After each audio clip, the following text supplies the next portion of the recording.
And we're back here with Tewatohnhi'saktha, K103.7 Noon Hour Talk Show. And our guest today is Neil McComber, the Executive Director of Tewatohnhi'saktha, Tammy Delaronde, the Director of Business Services, and Kimberly Cross, who's with the Tourism Department, but is the coordinator for this very exciting event that's going to be taking place in a couple of weeks. So welcome back, guys. And maybe we can continue, but we did have a phone-in. And someone wanted to know that it seems like the introduction was for existing businesses. So what about new businesses or people that want to just... the summit is for existing businesses. However, anybody who's in the process of developing a new business can also attend. Oh, okay. They're not excluded. They're not excluded. Oh, that's really good to know. With the recovery dollars for the ICBF, it is intended for recovery. So the grant monies are for existing businesses, and the new businesses wouldn't be able to benefit from that, but they can participate and give their stance on the local economy and how we fit in to Quebec's economy, and listen to all the presentations, because there's a lot to be gained from our presentations, in particular on the programs and services that we have to offer at Tewatohnhi'saktha. Okay, that's really good. So let's try and break this up a little, because earlier Neil mentioned that there's 5 components to this. 6. Yep. Oh, 6. See, I already lost one. Yeah. 6 components. So maybe we can break it down and talk a little about the components. And the first one. Sure. So right off the bat, at 9 a.m. on that day, we'll go in order of the actual agenda. So 9 a.m. that day, we're going to start off with the funding and services that are available to businesses and our workforce. And actually, I would ask Tammy to just talk a little bit more about what those kind of services, and even if today we can explain a little bit of those services, we're helping people learn about the things that are available to them now, because it doesn't mean November 5th wait for that day to find out what's available to you. But the key is how we're going to structure this. So we're going to present all of the services and funding. We're going to have different presenters, and then we're going to have breakout rooms per presenter. So people can go to whatever breakout room they want to ask more questions about that particular topic. Okay, so right now we're going to talk about the services that Tewatohnhi'saktha provides. Exactly. Okay, so and it has nothing to do with the conference or the summit. Well, it's what you can expect from Tewatohnhi'saktha right now. During the summit, we will have a presentation on all of these topics that we're going to discuss. So if people are interested in certain ones, they'll have the opportunity to hear about it, and then to have like a 10-minute session where we'll have a question and answer period with the presenters. Okay. So maybe Tammy can start? Sure. So our first topic will be business loans. So through our business services department, we offer loans for both youth and conventional businesses. Our second topic will be our grant programs. So we also have various grants available to purchase assets for the business, for marketing, for promotions for your business, and for professional services. So we'll also be there on hand to discuss that, as well as the Aboriginal Initiatives Fund. I'll be speaking on that one personally. We also have the marketing and tourism team available to discuss what they have to offer for the business community. And our workforce development team will be on hand to discuss funding for training for your workers, as well as mentor a student. And then our last topic is the benefits of benefits, and we'll have a representative from the Case Popular Kahnawà. Benefits of benefits. Yeah. Okay. B&B. Yeah. Can you explain to me what is the Aboriginal Initiatives Fund?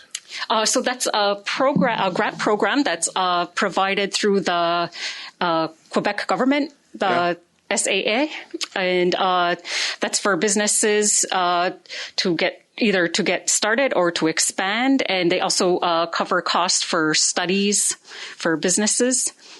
And it's for more large-scale projects. Some of the in-house funding that we have goes up to approximately $100,000.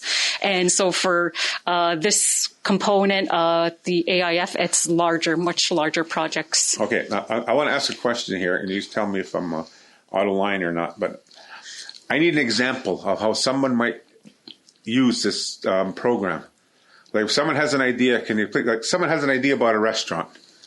Okay, there's a lot around here, but I come with an idea about a restaurant. How would that fit into I the program? Okay, yeah. I mean, I like to do this for the audiences, and before I usually ask everyone, what's your education and everything else, because I want them to know what it takes to get back over here, the younger people. But like something like that, how would that work? Sure. So I can give you I'll use your restaurant example. So, for example, if you were going for maybe a high-end restaurant and it costs like approximately $1 million, right. Through the AIF, they'll fund approximately 50% of the project. So let's say $500,000, and it can be applied in the various areas that I discussed with you. So to purchase assets, if you needed to actually construct the restaurant itself, marketing, if you needed some sort of study to be done, the business plan itself. And so the requirements for the AIF are that you submit a business plan, detailed business plan with financial projections, cost quotations for everything that you're going for, applying for the funding for. Yeah. And from there, we'll do an analysis in-house. And then what's required is a Mohawk Council Executive Directive, or MCED, from the council to showing their support for the project. Okay. And then all that information will get submitted to the SAA, and they do their thorough analysis. And from there, it's either approved or not approved. Okay. And also, if there's anything they deem that they need extra in terms of information, if something's missing or they're not finding it thorough enough, then we'll work with them to obtain that information and resubmit. So if someone has an idea of like a higher-end restaurant, and this all comes up. So in general, what would the person have to put in, as an example, to obtain the maximum amount of benefits towards their project? Well, there is, they don't clearly define the debt financing and equity portion, but there's a certain amount. They have to come up with the remaining 50%, basically. Okay, so basically 50-50. Yeah. All right, that's good to know. Yeah, so it could be a full loan, it could be a portion of their own cash equity.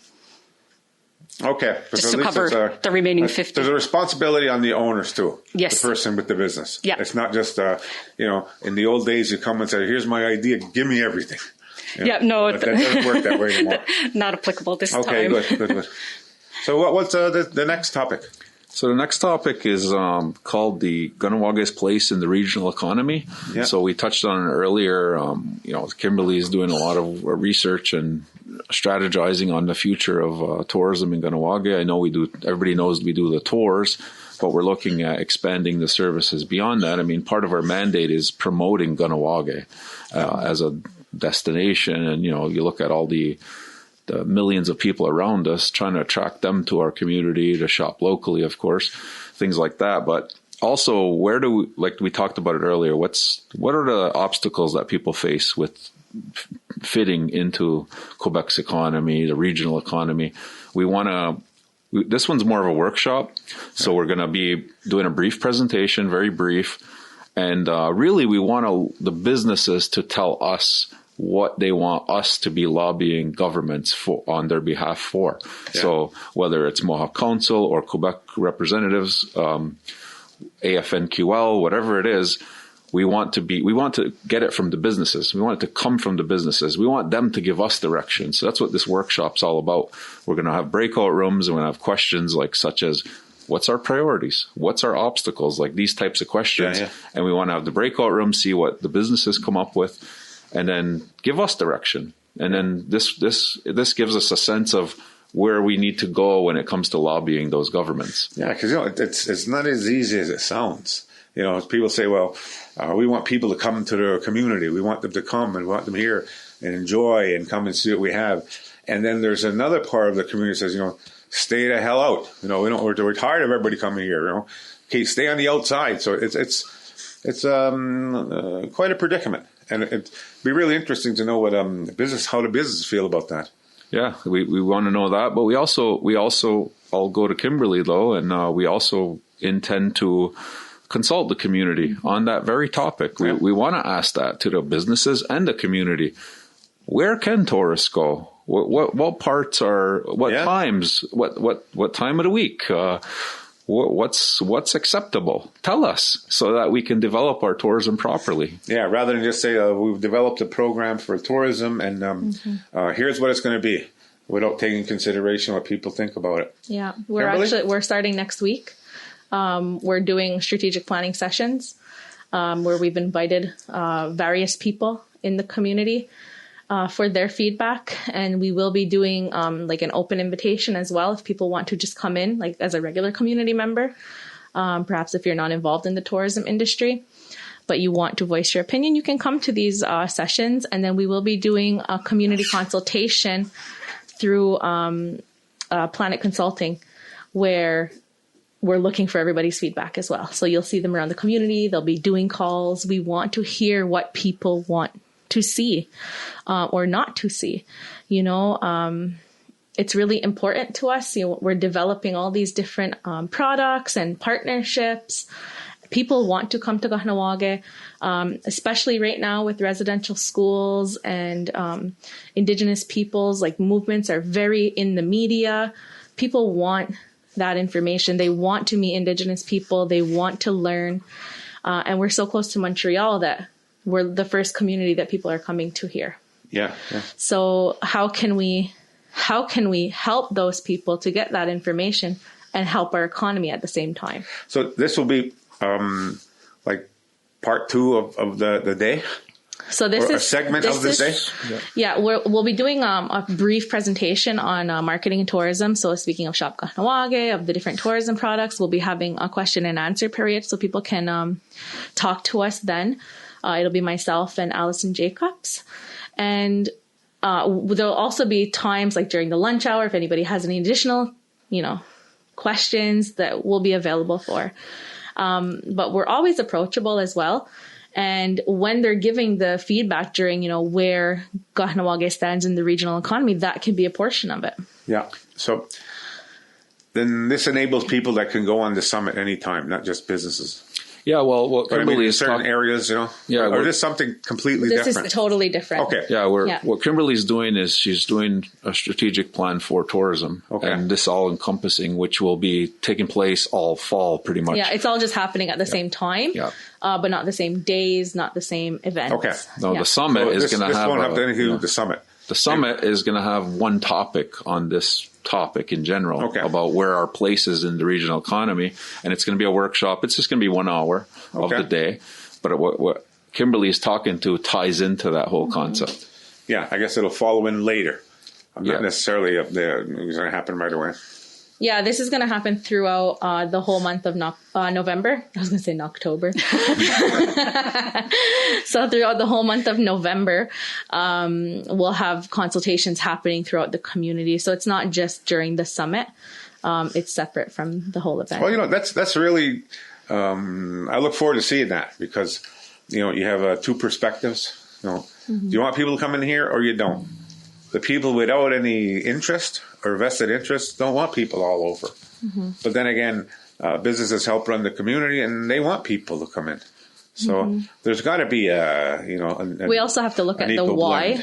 Blend. Yeah. Why people feel those ways. And, is it tourists that they don't want to come here? Is it people who are shopping at our local businesses or other people? Yeah. So there's we don't want white vans showing up driving all over. That's what we don't want. All right, what's the third topic there? So the third topic again is our highlight, but it's the third topic. It's at 11 a.m. It's the $2 million economic recovery plan. So it'll be presented by Ron Barrera. He'll be presenting a draft plan at that point on what his team has come up with in terms of this $2 million. So these are the $2 million is not just for businesses, it's also for workforce, right? So there's training components, etc. There's approximately 800,000 that we already have at Dewa. 1.2 million is at council. So we're negotiating with council, and we did that last year. So it's a collaborative effort with us and council on that 1.2, but together it makes $2 million. Right. And that economic recovery plan that they're developing, again, we want the businesses to tell us their feedback on that plan. Okay, this is Davis Rice and Tewatohnhi'saktha, K103.7 Noon Hour Talk Show. So we'll be right back after this.